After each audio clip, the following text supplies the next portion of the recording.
Hello everyone ओने welcome to my channel good health pregnancy 18 week symptoms में इस समय आपको हाथ और पैरों में सूजन महसूस हो सकती है।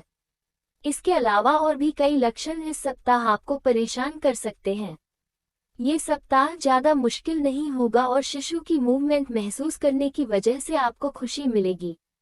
इस सप्ताह में मॉर्निंग सिकनेस भी जा चुकी होगी। आप अपनी प्रेगनेंसी की दूसरी तिमाही के लगभग बीच में हैं। प्रेगनेंसी के 18वें सप्ताह में आप फिलहाल जी मिचलाने वाली समस्या से दूर हैं, लेकिन बढ़ते वजन की वजह से आपकी तकलीफें भी बढ़ने लगी होंगी। आइए चर्चा करते हैं इस हफ्ते के लक्षणों के बारे में। प्रेग्नेंट महिला के शरीर में बदलाव। अब से आपका बेबी बम्प तेजी से बढ़ने लगा है। गर्भावस्था की दूसरी तिमाही में आपका 2 किलो वजन बढ़ सकता है, जो कि नॉर्मल बात है। अगर आप कंसीव करने के समय पर अंडरवेट या ओवरवेट हैं तो इससे ज़्यादा या कम बढ़ सकता है। आपका शरीर बहुत एक्टिव महसूस करेगा। पेट में तितली जैसा महसूस होगा, जो कि शिशु की पहली मूवमेंट हो सकती है। आपके बच्चे का विकास। आपका बेबी अब लगभग 14 सेंटीमीटर लंबा और 190 ग्राम के आसपास वजन वाला हो गया होगा। इस समय तक वह उन सब चीज़ों का स्वाद लेना शुरू कर चुका होगा जो आप खाती हैं।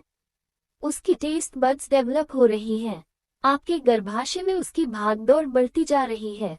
हो सकता है इस हफ्ते आपको पहली बार उसकी किक भी महसूस हो। प्रेगनेंसी के 18वें के हफ्ते के लक्षण। प्रेगनेंसी के 18वें हफ्ते में आपको बढ़ते वजन की वजह से कुछ दिक्कतें होने लगी होंगी। हाथों और पैरों में सूजन।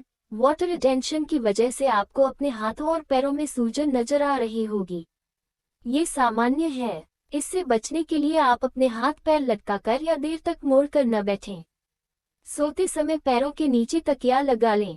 हल्की फुल्की वॉक पर जाती रहें। सीने में जलन और अपच। आपका गर्भाशय आपके पाचन तंत्र की जगह घेरने लगा है, इसलिए भूख होने के बावजूद आप जैसे ही ज्यादा खाना खाएंगी फौरन सीने में जलन और अपच की शिकायत होने लगेगी। इसलिए कई बार थोड़ा थोड़ा करके खाना खाएं। हल्का खाएं, पोषक भोजन लें। कब्ज और बवासीर। बढ़ते वजन, आयरन की गोलियों के असर की वजह से अगर आपकी कब्ज बढ़ जाए तो ये बवासीर में बदल सकती है। अभी भी ध्यान न दिया जाए तो इनसे खून बहने लगता है। इससे शरीर में खून की कमी हो सकती है। इसलिए शुरू से ही फाइबर वाले फल सब्जियां खानी चाहिए और पर्याप्त मात्रा में पानी पीना चाहिए। जरूरी हो तो डॉक्टर से संपर्क करें। नाक से खून। शरीर में खून की अधिकता से आपका बीपी थोड़ा बढ़ जाता है। इस वजह से आपकी नाक की बारीक धमनियां कभी कभी फट जाती हैं और थोड़ी मात्रा में खून की बूंदें निकलने लगती हैं। ऐसा हो तो सिर ऊपर करके बैठ जाएं, घबराएं नहीं।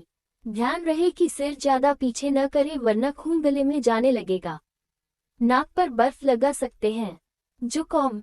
प्रेगनेंसी में शरीर की प्रतिरोधक क्षमता कुछ कमजोर हो जाती है, इसलिए जुकाम वगैरह हो सकता है। इससे बचने के लिए अपनी मर्जी से दवा न लें बल्कि अपने डॉक्टर से संपर्क करें। विटामिन सी या इसकी भरपूर मात्रा वाले फलों का सेवन करें, इससे जुकाम जल्द सही होता है। इसके अलावा कुछ भी असामान्य लगे तो डॉक्टर से संपर्क करने में हिचकिचाएं नहीं। प्रेग्नेंट महिलाएं इस समय क्या करें? इस सप्ताह आपको डेंटल चेकअप करवा लेना चाहिए क्योंकि प्रेगनेंसी में मसूड़ों से खून आ सकता है। गर्भावस्था में दांतों से संबंधी बीमारियों का खतरा बढ़ जाता है, जिसका संबंध प्रीटर्म लेबर हो सकता है।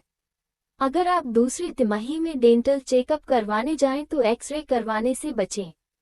वजन को संतुलित रखने के लिए पौष्टिक आहार लें जिसमें कैल्शियम और आयरन युक्त पदार्थ शामिल हों। डाइट में मौजूद चीजों में फोलिक एसिड अधिक होना चाहिए। हरी सब्जियां, खट्टे फल खाएं। मीठा खाने का मन कर रहा है तो ताजे फल खाएं। तला हुआ और अधिक कैलोरी वाला भोजन न करें।